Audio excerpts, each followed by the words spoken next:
वनहमदु व नसल्ली रसूलिहिल करीम अम्मा बाद फ़ौज़ु बिल्लाहि मिनश्शैतानिर रजीम बिस्मिल्लाहिर रहमानिर रहीम।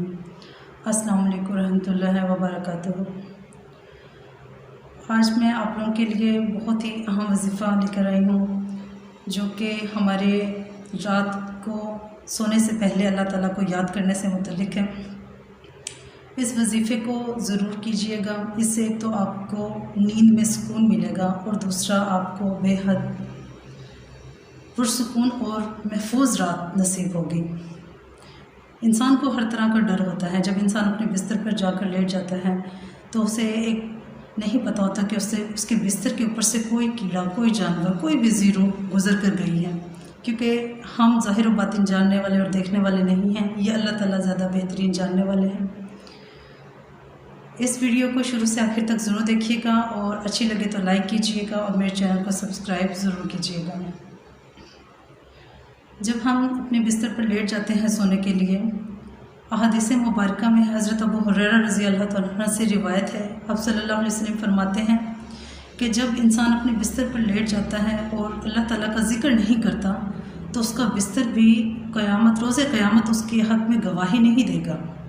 तो हमें मुसलमान होने के नाते जब हम लेट जाते हैं सोने के लिए, आराम करते हैं, तो हमें सबसे पहला काम ये करना चाहिए कि हम अपने अल्लाह ताला को याद करें। याद करने के बहुत सारे तरीके हैं, बहुत सारे तरीके अल्लाह ताला ने बताए हैं। अल्लाह ताला के ज़िक्र करने के बेशुमार तरीके हैं। अहादीस मुबारका से हैं, हज़रत मसूद बिन हिजबेरी रज़ी अल्लाह तआला अन्हु से रिवायत है, आप सल्लल्लाहु अलैहि वसल्लम ने फरमाया, जो शख्स अपने बिस्तर पर लेट कर सूरह फातिहा पढ़ता है, यानी अल्हम्दुलिल्लाहि रब्बिल आलमीन अर्रहमानिर रहीम, इसको पूरा पढ़ता है और फिर सूरह इखलास पढ़ता है और फिर आयतुल कुर्सी पढ़ लेता है, दुरूद इब्राहिमी जो अल्लाहुम्मा सल्लि अला मुहम्मदिन व अला आलि मुहम्मदिन कमा सल्लैता अला इब्राहीम व अला आलि इब्राहीम इन्नका हमीदुम मजीद, अल्लाहुम्मा बारिक अला मुहम्मदिन व अला आलि मुहम्मदिन कमा बारकता अला इब्राहीम व अला आलि इब्राहीम इन्नका हमीदुम मजीद पढ़ लेता है तो अल्लाह ताला के 7 फरिश्ते उसकी सारी रात हिफाजत फरमाते हैं। मौत के अलावा उसको कोई तकलीफ़, कोई गम, कोई परेशानी नहीं आती है।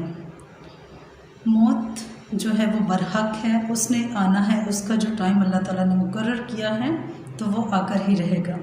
इसमें ये नहीं कह सकते हम कि हमें मौत भी नहीं आएगी, नाउज़ुबिल्लाह। तो मौत का जो टाइम मुकर्रर है वो आकर ही रहेगा। लेकिन इसके अलावा आपको किसी चीज़ से, किसी चोर से, किसी जानवर से, किसी ज़ीरो से आपको कोई तकलीफ़ नहीं पहुंच सकती। अल्लाह ताला की ज़ात पर यकीन रखकर ये चीज़ें पढ़कर ज़रूर सोना चाहिए। उसके बाद हज़रत रफ़ा बिन नौफल से रिवायत करते हैं, हज़रत मोहम्मद सल्लल्लाहु अलैहि वसल्लम ने फरमाया, कुल या अय्युहल काफ़िरून, आपने फरमाया क्या नबी मैं कुल या अय्युहल काफ़िरून पढ़ा करूँ? फरमाया हाँ जी, रात के टाइम सोने से पहले कुल या अय्युहल काफ़िरून पढ़िए और पढ़ने के बाद सो जाइए।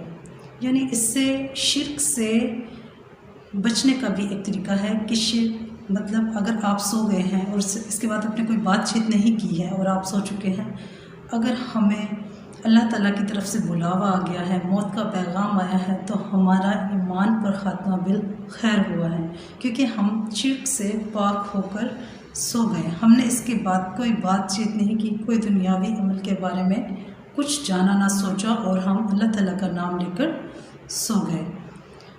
और उसके बाद हज़रत मसूद बिन अबू हुरैरा रज़ी अल्लाह तआला अन्हु से रिवायत है, आप सल्लल्लाहु अलैहि वसल्लम फरमाते हैं कि सूरह बकरा की जो आखिरी 2 आयतें हैं, अगर वो कोई भी मुसलमान रात के टाइम इशा की नमाज के बाद पढ़ लेता है तो अल्लाह ताला उसकी सारी रात अपने ख़ास फरिश्ते 3 फरिश्तों से उसकी हिफाजत फरमाता है।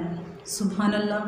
जब अल्लाह ताला अपनी खुद हिफाजत अता फरमाते हैं अपने बंदों को, तो बंदों को भी चाहिए कि वो अल्लाह ताला की ज़ात पर यकीन रखते हुए ये कुछ ज़रूरी चीज़ें हैं जिनको पढ़कर अपने ऊपर दम करके सो जाया करें, ताकि अल्लाह ताला हमारी सारी रात हिफाजत फरमाए और हम अपना आप उसके हवाले करके सो जाएं।